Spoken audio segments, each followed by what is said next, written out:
Akhirnya, Menpan RB umumkan dua kategori honorer ini jadi prioritas pengangkatan tenaga non-ASN 2022. Dikutip dari artikel berita soloraya.com.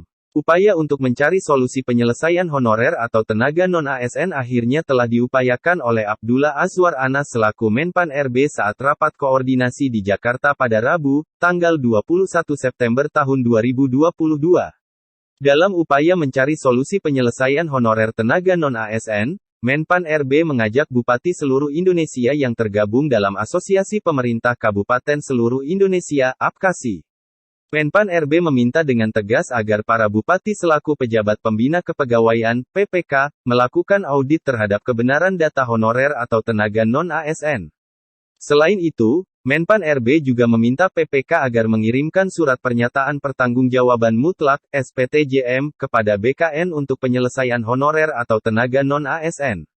Pasalnya, SPTJM adalah sebagai bentuk komitmen dan bukti yang bisa dipertanggungjawabkan PPK bahwa data honorer atau tenaga non-ASN di daerahnya adalah valid dan tak akan berubah.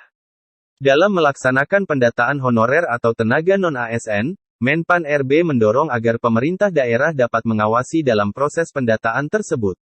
Menpan RB juga menegaskan bahwa prioritas pengadaan ASN untuk tahun 2022 adalah bagi honorer atau tenaga non-ASN pada pelayanan dasar. Pemerintah memprioritaskan pengadaan ASN tahun ini untuk pelayanan dasar, yaitu guru dan kesehatan, tetapi tidak mengenyampingkan jabatan lainnya, ujar Menteri Anas. Selain itu, Menpan RB juga menjelaskan bahwa akan dilakukan kolaborasi dengan Badan Pengawas Keuangan dan Pembangunan, BPKP, untuk pengawasan terhadap data honorer atau tenaga non-ASN yang diajukan.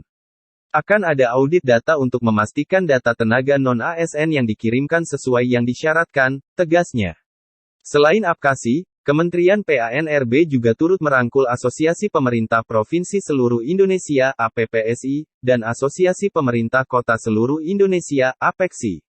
Kementerian PAN-RB memastikan dengan adanya kolaborasi tersebut dapat memastikan keputusan yang diambil akan memperhitungkan banyak aspek. Perlu diketahui, berdasarkan hasil pendataan honorer atau tenaga non-ASN yang telah dilakukan ternyata adanya ketidaksesuaian.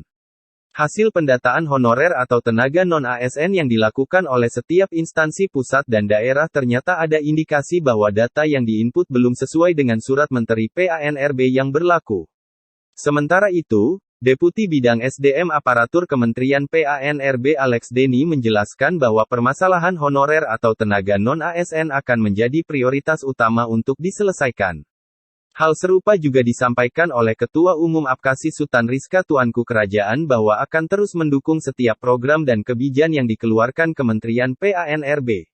Ketua Umum APKASI juga menyampaikan bahwa terdapat beberapa permasalahan yang ada di daerah yang menghambat penataan honorer atau tenaga non-ASN.